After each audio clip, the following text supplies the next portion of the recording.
Hello, I'm Jenny Quinn, and today I'd like to share my experience using oral examinations during the pandemic. Concerns about academic misconduct during remote examinations made me rethink the purpose and methodology of my final exams. So in the spring of 2020, with the consent of my students, my matrix algebra class pivoted to an oral final format. Mathematics examinations typically assess for procedural competency, conceptual understanding, and the ability to apply concepts to concrete situations.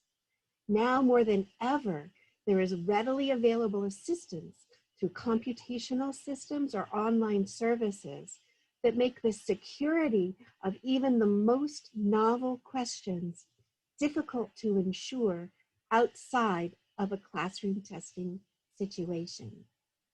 And we must acknowledge that resisting temptation of outside assistance can be difficult in stressful situations, especially when accompanied by the impression that everybody is doing it. So rather than restrict the use of resources and remotely monitor my students during tests, I tried to create an exam that would leverage those resources and deepen their learning. 1 week in advance, my students were given 9 questions from which the exam would be drawn and the rubric by which the exam would be graded. The questions were designed to encourage reflection, synthesis, and further learning. Students were encouraged to prepare their answers using all the available resources, including each other, their books, their notes, the Teaching and Learning Center, and yes, even the internet.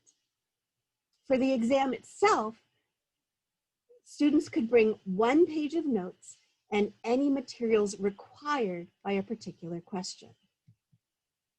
During the exam, each student had 20 minutes to present 2 answers. The first for a question of their choosing, and the second for a question of my choosing. To relieve some of the anxiety, students were allowed to pass on my chosen question for a 4-point reduction, and then I would select an alternate option for them. This pass option could be used up to 2 times for a total deduction of 8 points. I graded each question holistically out of 50 points using the following rubric. I had to assure students that the assessment was being based on mathematical understanding and not their proficiency in language. And before assigning a final score, I had to ask myself 2 questions.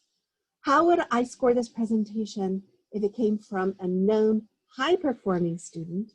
And how would I score this presentation if it came from a known low-performing student? If these 2 scores didn't agree, I really had to take a step back, reflect, and return to the rubric. This helped me surface my own biases and appropriately adjust for them.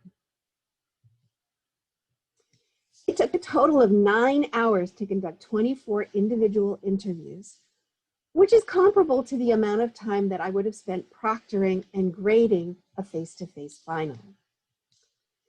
There were no worries about academic misconduct because I could ask clarifying questions to be able to differentiate between a student that had trouble communicating but understood the mathematics and a student that was parroting a solution with only a surface level comprehension. I will use this method again in autumn, the difference being that I will intentionally build oral skills and confidence throughout the quarter with smaller, lower stakes assessments. And I plan to reduce the number of questions to be prepared, only allowing for 1 pass in the future. I'm also considering adding a very straightforward computational problem where the skill or skills to be tested are announced but the pool of problems is not available to them beforehand. Finally, remote teaching was the catalyst that pushed me to try oral exams in my course, but I will be adding this assessment method to my teaching toolbox, regardless of the course delivery method. Thanks for your attention.